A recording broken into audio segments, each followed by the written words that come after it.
Greetings, my name is Slight, and welcome to day 10 of a Pygmalion build. I am going to take you through the final day and my current build to show you where I'm at and how I got here. This was one of the easiest builds that I have played, but I do think I made some critical decisions that have caused me to have such an easy time throughout this run. And so let's play out the final days here. Currently, I have 20 prestige, and I have one more day to go. Now, I was given Regal Blade as one of my 4 starting options with the new patch, and that is extremely strong. I was also able to get a Beast of Burden early, which already puts me in a very good position. But there are a lot of mistakes that people can make, even when given this build, that can cause them to lose. I will talk about all of this junk in just a second, but I was very fortunate, and I will say that this was a lucky run, that I was able to pick up a vending machine, cash register, and one of those beautiful paintings, all in one silver vendor. Basically right when I had the gold to have all of it as well. I think it was on day 3 or something like that. And that's allowed me to have a really good financial engine to sort of buy plenty of stuff for these 2 things here. Now, you'll notice I only have around 31 starting crit on Regal Blade,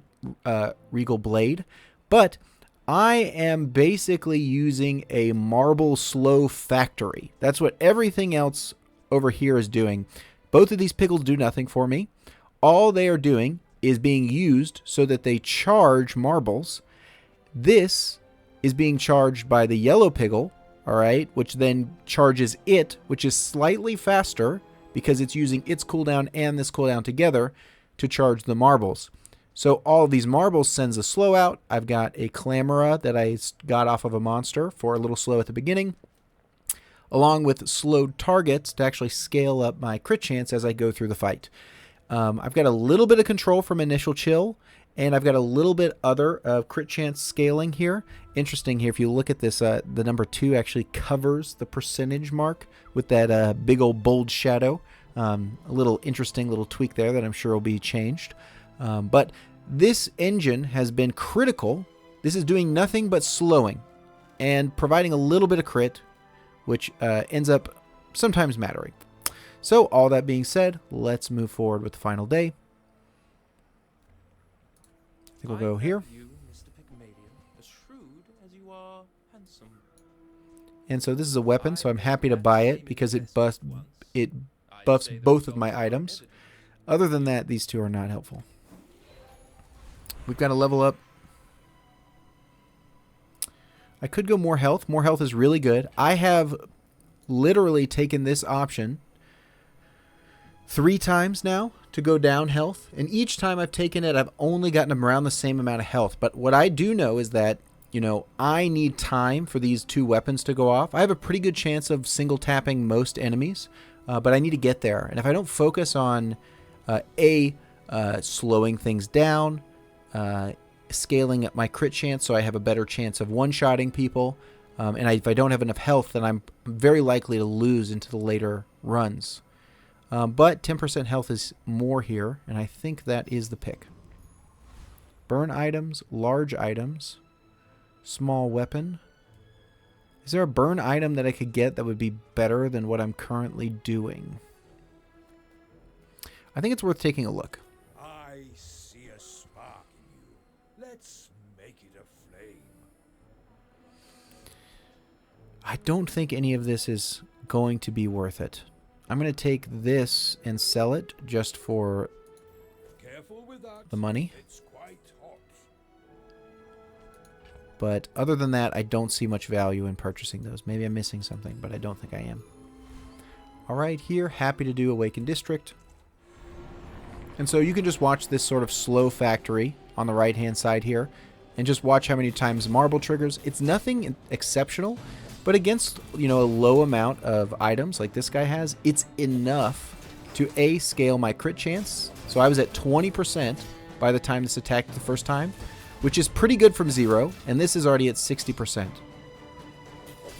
And so I feel very likely to kill him here.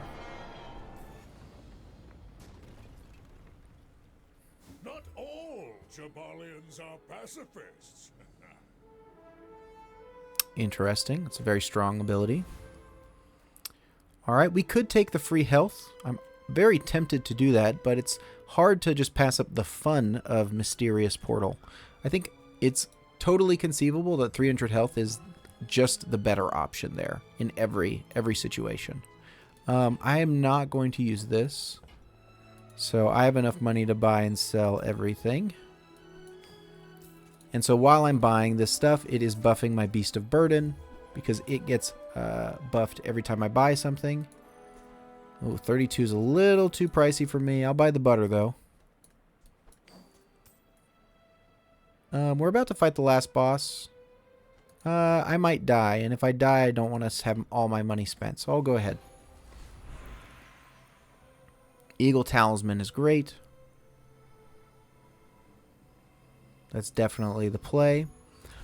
And I think our best bet here is not to focus on maxing out our crit for Regal Blade, but just getting a good amount of crit on both of our 2 sluggers here. Regen's not too helpful at this point. Small items could give us a buff for one of these, which would be good. I'll take the Signet Ring. Sure. And I will go ahead and take these and sell them.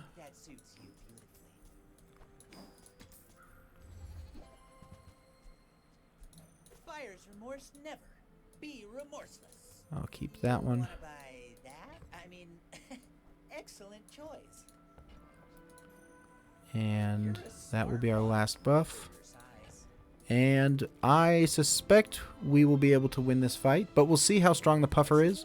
Main thing is that if this is a puffer build, hopefully my high health pool is enough for me to get through it. But it looks like we are fighting a weapon rushdown build. It's been a long time since I've seen one of these. We'll see how much damage it can do to me in a short period of time. Does he pass the DPS check? It is pretty close, but no Sakar. Good game. That's 10 wins. Nice and easy. Nothing special here. One of the things that I recently wrote up in my good, the bad, and the ugly review on the Discord feedback section was I really don't think that players, in the current way that the game is set up, should be given items like Regal Blade or Beast of Burden as their first options, because I think it railroads the game in a way that they are specifically trying to avoid.